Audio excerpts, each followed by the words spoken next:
እኔ ምንም አውቀው ነገር የለም። እኔ ምንም አውቀው ነገር የለም። አሁን ነው የመጣሁት። እሺ በምን አወቅም? አቤል ደውሎልኝ ነው። በቃ ሩታ ሄዳለች ና አለኝ። ሩታ ሄደች። ተረጋግተህ አውራኝ እኮ ንገረኝ። ሩታ ተረጋግተህ አውራ። ምንድን ነው የምትረጋጋው? ተረጋግተህ አውራ። አብራም መጀመሪያ ማለት ነው ተረጋግተህ አውራ። ተረጋግተህ አውራ። ምንድን ነው የምትረጋጋው? የት ነው ማረጋት? እኔ እኮ እሺ እኔ ነች ዕቃ ነች እንደ እሷ የት ማረጋት?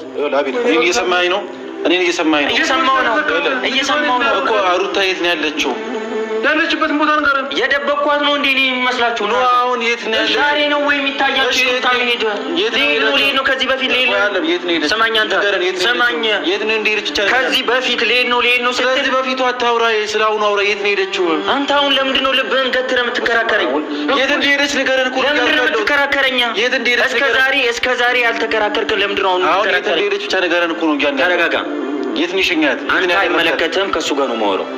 የእሷ መሄድ ዛሬ ነው የሚታየው። አብርሃም እንዴ ስማኝ አንተ እኮ ንገረኝ። ስማኝ ይኸውልህ፣ እንደፈለክ ብታረገኝ እንደፈለክ ሙሉ ግን ምንም ነገር ነገር የለም እኮ ንገረኝ። ተረጋግተህ አውራኝ። ምን ያሸኛል አንተ? ሁሉም ወደ እኔ የሚመለከተኛል እንዴ? እኔ ባለቤቷ ያረም ይመለከተኛል። አጨበጨብኩ እስከ ዛሬ እኮ አጨበጨብኩ። በጣም አሁን ያለችበት ተናገር። በቃ ሌላ ወሬ አታውራ። ስማኝ አንተ ሌላ ወሬ አታውራ። ሂጂ እያልካት ሌላ ወሬ አታውራ። በቃ እያልካት እኮ ሌላ ወሬ አታውራ። በቃ ያለችበት ተናገር ነው። አይመለከትም አንተ ሌላ ወሬ አይመለከትም። ስትሰድባት አልነበር? ምንም አይመለከትም። ምንም አይመለከትም። ስለሚመለከትም አይመለከትም። ያለችበት ንገረን። አሁን አልነግርህም። ምን ታመጣት? ሌላ ነገር ውስጥ እንገባ ታርገኝ። ንገረኝ። ምን ልትሆን ነው? ሰውን ስታፈስ ምን ልትሆን ነው? ያለችበት ተናገር አልኳት። ወይ ሻሚ ተራኔ ለታይቆሽ እስኪ ተረጋጋ አንተ። ሌላ ነገር ውስጥ እንገባ ታርገሽ። በጣም እድለኛ ሶሪ ማ እግዚአብሔር ነው የፈለከው ነገር እኮ ሌላ ነገር ውስጥ እንገባ ታርገኝ። ሌላ ነገር ውስጥ እንገባ ታርገኝ አንተ። ኤፍሬም ተብዬው አስመሳይ፣ ባለፈው ትሂድ እያልከን ነበር። እስከ መስደብም እኮ ደርሰሃል። ዛሬ ለምንድን ነው የምታስመስለው? ባለፈው ትሂድ በቃ ሁሌ መለመን እያልከን ነበር። አቤል ደግሞ ምን አድርጋችሁ እንደዚህ የምታደርጉት ለሁለት? ሩታ ቃናት እንዴ ወስቶ የሚያስቀምጣት እሱ? ሩታ እኮ ትልቅ ሰው ናት፣ በራሷ መወሰን የምትችል ማለት ነው። በእውቀት በሁሉን ነገር ከናንተ የምትበልጥ ማለት ነው። ሩታ እኮ ህፃን አይደለችም፣ ሰው ወስቶ የሚያስቀምጣት ሰው አይደለችም። በራሷ የምትወስን ልጅ ናት። ስለዚህ አቤልን ልቀቁት፣ እንደዚህ አታድርጉት። ለምን ወይስ ለምን ከጎና ሆንከ ነው? በቃ የእናንተ ንግግራውን እንደዛ ነው። ለምን ከጎና ሆንክ እንዴ? ማን አላት እሷ? ከጎና ቢሆን እሱ በቃ ከሀቅ ጎን ነው የሆነው። እና እንደናንተ ስላላስመሰለ በቃ አላስመሰለም፣ አለቀ። ኤፍሬም ተብዬው ማለት ነው ወንድምክ መጀመሪያ ከ10 ሴቶች ጋር ሲለጣጠፍ ተው አትለውም ነበር? አሁን ለምን ያዙኝ ሊቀቁኝ ትላለህ? መጀመሪያ ሩታ ከመወሰኗ በፊት ይህንን ነገር ብታስቆመው ኖሮ ይሄ ነገር አይፈጠርም ነበር። ወንድምክን ከዛችም ሲለጣጠፍ ተው ወንድም የማለት ፋንታ ያንተ ነበር፣ ወንድምክ እስከሆነ ድረስ ማለት ነው። አሰላሙ አለይኩም ወራህመቱላሂ ወበረካቱ። ድና የተከበራችሁ ቻናል ቤተሰቦች እንዲሁም ተከታታዮች እንዴት ናችሁ? ደህና ናችሁ?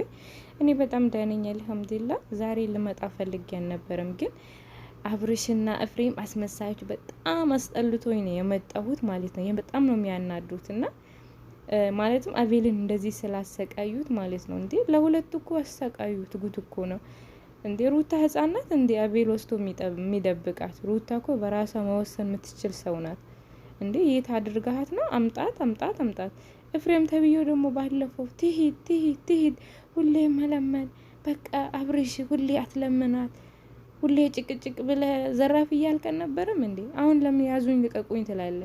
ስለወሰነች እንዴ ላይ እኮ በቃ ሽንታችሁን ልለቁባት እኮ የቀራችሁ ነገር የለም። ከዛችም ጋር መለጣጠፍ እንዴ። የድሮ ፍቅረኛ ያለፈ ታሪክ ነው። ያለፈ ታሪክ አንዷ ትቀሰቅሳለች፣ ከሷ ጋር ሂዶ መለጣጠፍ አብሽሪ ማለት ምናምን ያኔ ሹ እንዴ። የምር ሩታ በቃት ሲያንገሸግሻት ነው ቤቱን ጥላ የሄደችው። በቃ ረፍት ማድረግ ፈለገች እንዴ። የናንተ ከዛችም የአብርሽ ከዛችም መሆን በቃ ሰለቻት እንዴ። የምር እንደውም ጎበዝ ናት እስካሁንም መቀመጣው ማለት ነው እንዴ። ገና በዚህ እድሜያ ስንት ሴቶች ናቸው አብርሽ ፍቅረኛ ነኝ እያሉ የመጡት ማለት ነው። ገና በዚህ እድሜው ከ25 አይበልጥም እኮ 24 25 ቢሆነው ነው 24 23 ቢሆነው ነው ከዛ አይበልጥም። የዛሬ ስንት አመት ነው? 22 አመቴ ነው 21 አመቴ ነው እያለ ነበር። እና በዚህ እድሜ ውስጥ ብቻ ስንት ሴቶችን አተራመሰ ያሳትር። አንተ የሴት ሱስ ያለብክ ሰው ነክ እንዴ? የምር ሩታ እኮ ማለት ነው የድሮ ፍቅረኞቿ ራሱ አንድ የመጡ የለም አንድ ማለት ምክንያቱም ራሷን ስለምታስከበር ምክንያቱም ፊት እሷንም እኮ የሚያፈቅራት አታ ምናምን እኮ አይደለም ግን በቃ ፊት ስለማትሰጥ ነው። ይሄ ግን ያቺም ስትመጣ ለዛችም አባብሎ ምናምን በቃ ይሆናላ እንደዛ አድርጎ ነው የሚሸኛት። አስመሳዮች የምር አስመሳዮች ናቸው።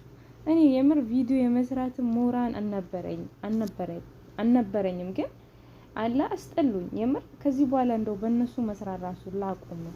ያኔ እጅ ያለ የሆነ ሲበዛ ይሆናላ ያስጠላል። እውነት ለመናገር ሩታን የፈለገ በወዳት ምንም ብላት ቀን ሰብስክራይብ አድርጌ ልወጣ ነው። የምር አስጠላኝ። የሆነ አንድን ነገር ሁሌ ሲደጋገም የምር በጣም ነው የሚያስጠላው።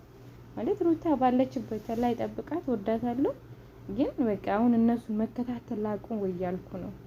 አሻን በቃ አንድ አይነት እንትን ነው ገባችሁ አይደል?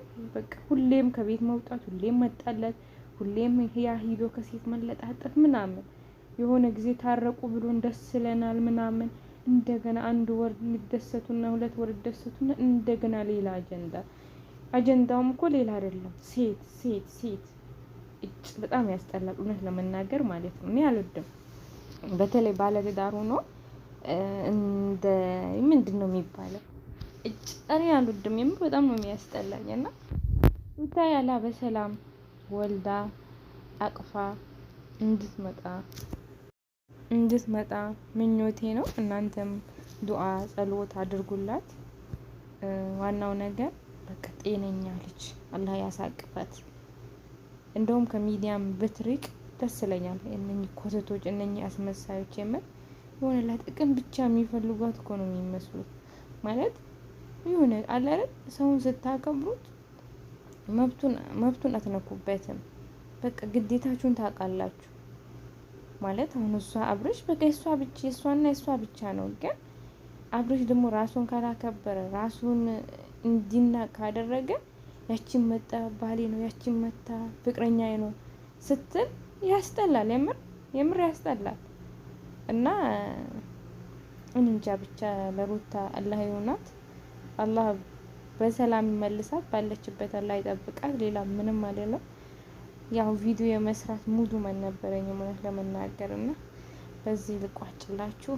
ወዳችሁና ፈቅዳችሁ ስለምትከታተሉኝ እጅግ አድርጌ አመሰግናለሁ። ሰላም አለይኩም ወራህመቱላሂ ወበረካቱ።